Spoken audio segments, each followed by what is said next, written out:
Je m'appelle Sidik Bakayoko, je suis le fondateur de Paradise Game.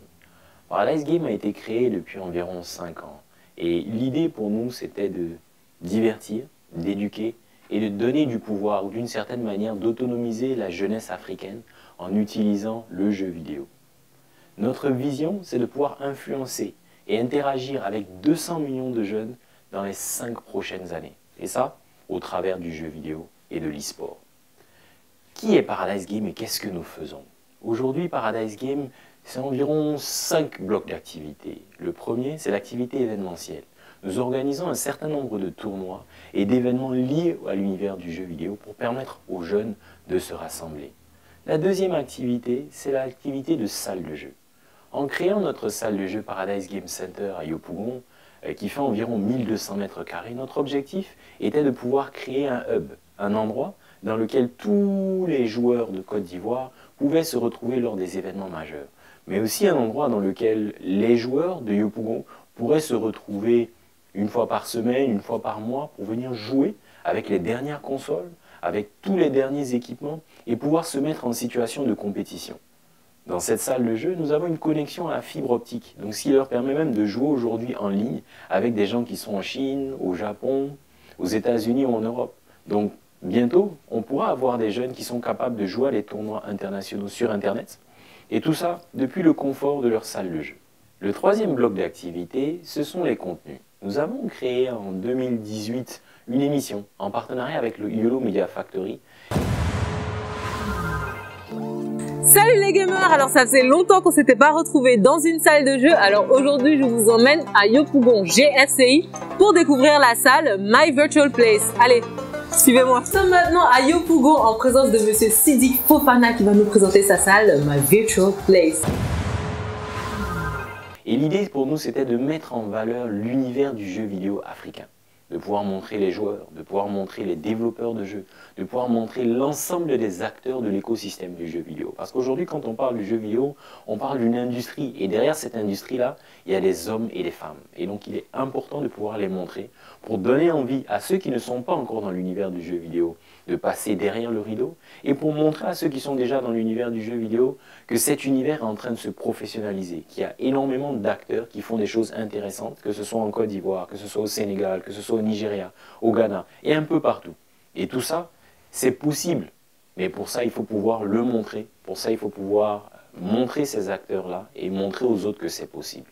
L'autre bloc d'activité sur lequel nous passons énormément de temps, c'est le support aux développeurs. Pour nous, un développeur de jeux vidéo est quelqu'un qui crée de l'emploi, non seulement pour lui-même, mais aussi pour tous ceux qui vont travailler avec lui, que ce soit le designer, que ce soit le développeur d'application, que ce soit celui qui va faire la musique derrière le jeu. Donc toutes ces personnes-là contribuent d'une certaine manière à créer un jeu vidéo. Et donc si on est capable en Afrique d'avoir des gens qui créent des studios de développement de jeux, des gens qui embauchent les jeunes Africains, ben, c'est une économie qu'on est en train de créer, on est en train de créer de la valeur, de créer de l'emploi, et ça va changer la donne dans quelques années. Et donc pour nous, c'est extrêmement important de pouvoir accompagner ces studios-là. Nous avons créé il y a quelques années l'initiative Africa Corner, et l'idée derrière l'Africa Corner, c'était donc de mettre en valeur l'ensemble des studios de développement de jeux africains à l'international. Je vous prends un exemple, Paris Games Week. Nous avons fait Paris Games Week en 2018 et en 2019. Pour cela, nous remercions encore une fois le CEL, qui nous a permis d'y être. Et pendant l'Africa Corner, nous avons eu plus de 15 studios de jeux qui sont venus avec nous pour montrer leurs compétences. Et donc ça veut dire que vous aviez des gens qui étaient venus pour voir les conférences, qui étaient venus pour découvrir les jeux vidéo français ou européens et qui se sont retrouvés dans l'Africa Corner et qui ont été capables de découvrir tous les jeux vidéo africains. Et donc c'était une expérience extrêmement intéressante parce qu'il y a eu beaucoup de feedback positif, il y a eu beaucoup de partenariats qui ont pu se nouer. Et donc tout ça, ça fait partie du support que nous, en tant qu'entreprise, pouvons apporter à ces développeurs de jeux. Et nous espérons pouvoir aller encore plus loin. Aujourd'hui, nous nous lançons dans un dernier bloc d'activité, ce sont les services financiers. Comment est-ce qu'on peut accompagner les gamers? C'est, j'ai envie de dire, le cœur de notre cible. Un gamer qui est content, c'est un gamer qui est capable d'avoir accès à son jeu, c'est un gamer qui est capable de jouer au jeu qu'il veut quand il veut, avec des équipements de dernière génération et au moment où il le souhaite. Donc pour nous, c'était important de mettre un pied dans le secteur financier pour essayer d'apporter notre contribution au développement du gaming. Je vous donne un exemple. Il y a quelques années, quand on parlait du jeu vidéo et qu'on parlait des jeux qui sont vendus en Afrique, beaucoup d'éditeurs se posaient la question de savoir, mais est-ce qu'il y a vraiment un marché en Afrique? Pourquoi?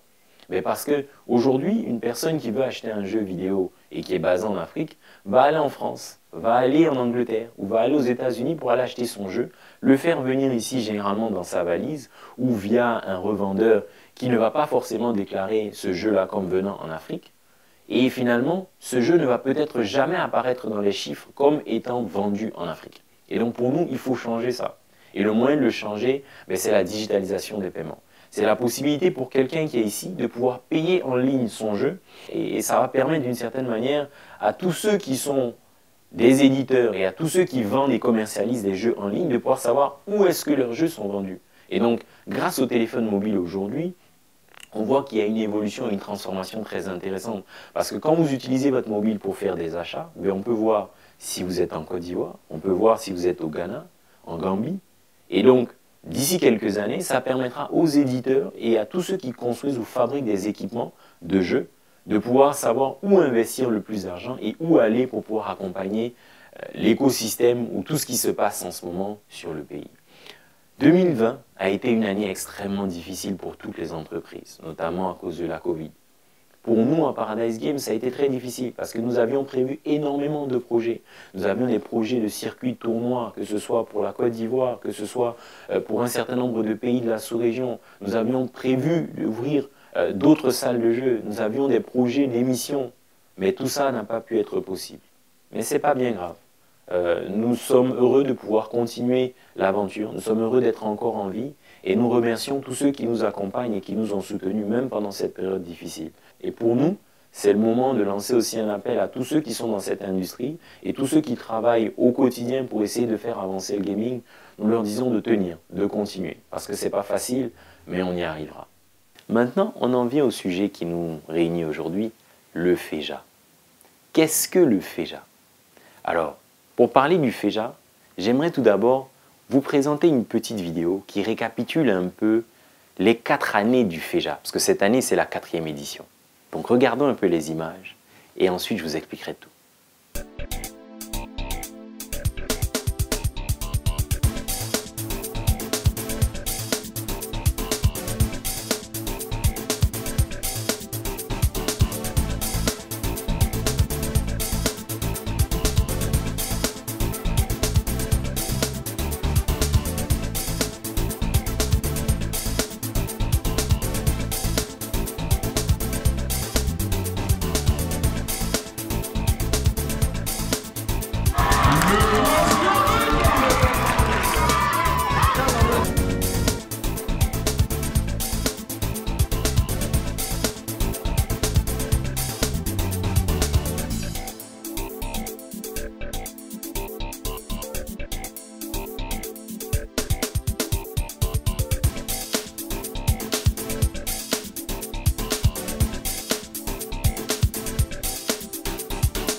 que d'émotions.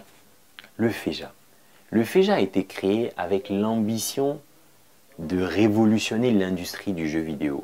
L'idée, c'était de pouvoir permettre à l'ensemble des acteurs du marché de pouvoir se rencontrer pendant 2 ou 3 jours pour échanger sur l'état du marché, pour parler des perspectives et pour essayer de créer des relations d'affaires.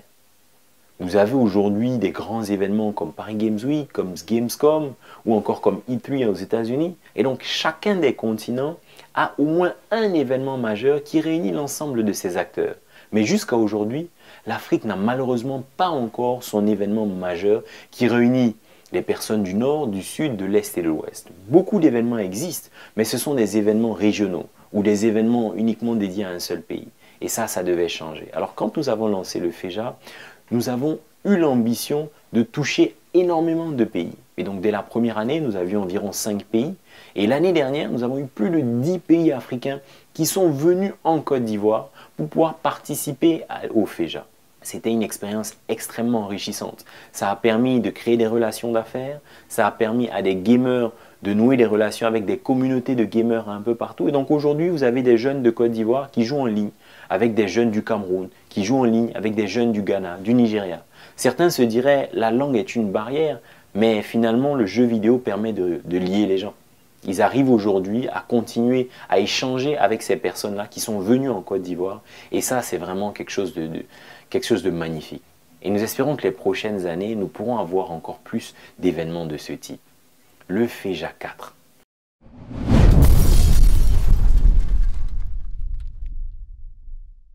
« 2020 a été une année particulière, une année difficile. Pour 2 raisons pour ceux qui vivent en Côte d'Ivoire. La première raison, ça a été la Covid, que tout le monde dans le monde entier connaît. Mais la deuxième, ça a été la situation politique. Nous avons vécu une situation relativement tendue. Nous avions des élections, donc beaucoup de tensions, beaucoup de peur. Mais Dieu merci, ça s'est bien passé. Nous avançons et nous espérons que les choses vont aller de l'avant. Au niveau des gamers, nous avons beaucoup réfléchi. Qui dit Covid dit situation particulière, dit sécurité sanitaire. Qui dit Covid dit situation particulière. Il faut trouver le moyen de pouvoir permettre aux gens d'être à l'aise, d'être en sécurité, mais en même temps de pouvoir leur offrir une expérience incroyable. Et donc le FEJA 4 pour nous, c'était important de pouvoir offrir un moment de répit à toutes ces personnes-là, de leur offrir un moment d'évasion, de leur permettre de se renforcer parce qu'aujourd'hui ils ont vécu plusieurs mois difficiles et ils n'ont pas eu beaucoup d'événements de jeux vidéo ici. Et donc le FEJA, qui est un événement annuel attendu par la majorité des gamers, ne pouvait pas être annulé. Alors voilà pourquoi nous sommes là aujourd'hui et nous sommes très heureux pour tout le soutien que nous avons reçu, notamment de la communauté, qui nous a encouragés à continuer et à poursuivre pour que le FEJA 4 puisse se tenir. Alors parlons maintenant du programme du FEJA 4. Il faut savoir que le FEJA est constitué de plusieurs blocs. Le premier bloc, c'est le bloc des conférences. Quand on parle de conférences, on parle de panel, on parle de workshop. Parce qu'il est important pour les acteurs du marché de pouvoir s'exprimer, de pouvoir dire ce qu'ils pensent de l'état des lieux du marché, de pouvoir dire ce qu'ils pensent en termes des perspectives d'évolution du jeu vidéo, et pour qu'ils puissent échanger, essayer de trouver un accord pour que l'ensemble des acteurs, non pas juste du continent, mais du monde, puissent s'accorder sur comment est-ce qu'ils vont pouvoir approcher le marché du jeu vidéo. C'est aussi un moment pour pouvoir découvrir ce que c'est que le marché du jeu vidéo en Afrique. Parce que beaucoup n'ont malheureusement pas accès à des données chiffrées, beaucoup ne savent pas comment ça se passe et ne comprennent pas les différences ou les similitudes qui peuvent exister entre le marché du jeu vidéo sur le continent et celui d'ailleurs. Alors nous aurons plus d'une centaine de personnes qui vont intervenir sur différents sujets pour nous parler du rôle des gouvernants dans la mise en place d'un écosystème de jeux vidéo, qui vont nous parler de comment est-ce qu'on démarre un studio de jeux vidéo, comment est-ce qu'on crée même un studio de jeux vidéo. Il y en a qui vont nous parler de la monétisation des jeux vidéo. On va aussi parler e-sport. On va pouvoir voir qu'est-ce qui va se passer dans les prochaines années au niveau du e-sport. Est-ce que c'est possible d'avoir un circuit de compétition à travers tout le continent africain? Est-ce que les acteurs du marché du e-sport sont prêts? Ont les outils? Tout ça, on va en parler pendant ces 3 journées de conférence. Alors nous sommes très heureux de pouvoir accueillir toutes ces personnes. Et finalement, le fait qu'il y ait eu la Covid a obligé toutes les entreprises qui organisent des événements à basculer vers le digital. Nous avons fait de même. Alors ces conférences seront diffusées en ligne pendant les 3 journées. tous ceux qui sont abonnés sur notre chaîne Twitch, sur notre chaîne Facebook, sur notre chaîne YouTube pourront participer aux conférences depuis le confort de leur maison, depuis leur bureau et pourront apprendre de l'industrie du jeu vidéo. Il faut savoir que l'industrie du jeu vidéo a énormément de potentiel. Il faut comprendre qu'en Afrique, on a environ 1,3 milliard de personnes qui y vivent. Et sur ces 1,3 milliard de personnes, vous avez près de 70% de jeunes. Donc c'est un marché incroyable. Il faut savoir qu'aujourd'hui, le jeu vidéo, c'est principalement des jeunes qui y jouent. Donc si vous regardez les 15-35 ans, ils sont en plein dans cette cible des 70% dont je vous ai parlé. Donc ça veut dire que vous avez énormément de jeunes qui sont sur le continent, qui aujourd'hui sont de plus en plus connectés et comprennent les enjeux de cet univers. Et donc vous avez des possibilités incroyables. Sur base des recherches et des études qu'on a pu réaliser, on estime qu'il y a environ 200 000 sur les 2 millions d'emplois qui vont être créés dans les nouvelles technologies qui viendront uniquement du jeu vidéo dans les 5 prochaines années. Et donc ça peut créer énormément de valeur.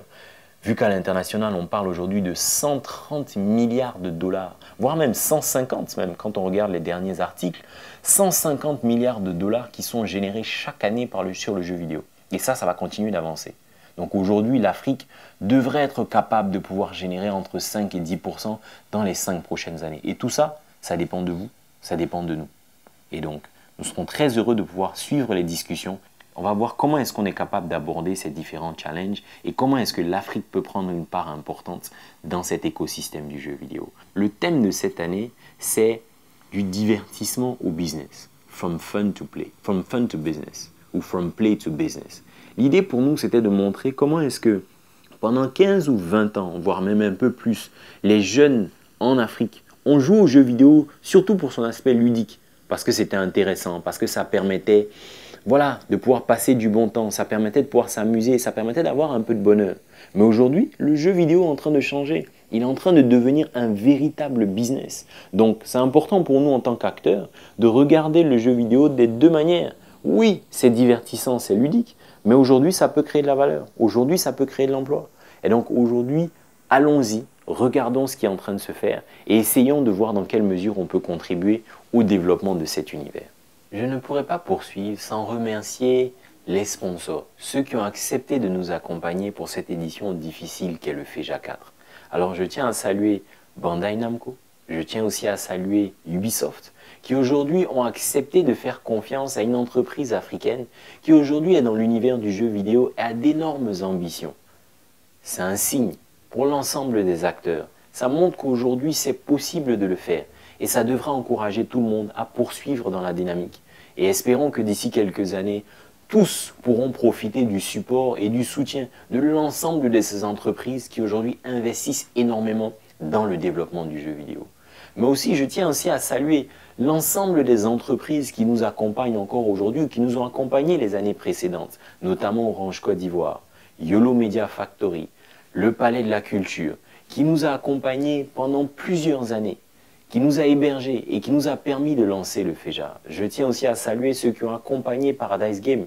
Je tiens à saluer MTN, je tiens à saluer Visa, je tiens à saluer UBA, je tiens aussi à saluer Infinix, toutes ces entreprises qui au quotidien nous permettent de pouvoir avancer étape par étape pour un jour arriver là où nous souhaitons arriver. Je tiens aussi à saluer le ministère de l'économie numérique et de la Poste de Côte d'Ivoire qui nous a accompagnés au tout début pour nous permettre d'avoir une certaine légitimité et qui a cru au fait que le jeu vidéo avait un potentiel.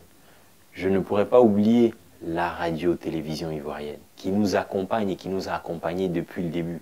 Ils y ont cru, là où beaucoup de chaînes africaines se disaient que le jeu vidéo n'avait pas de potentiel, ils y ont cru.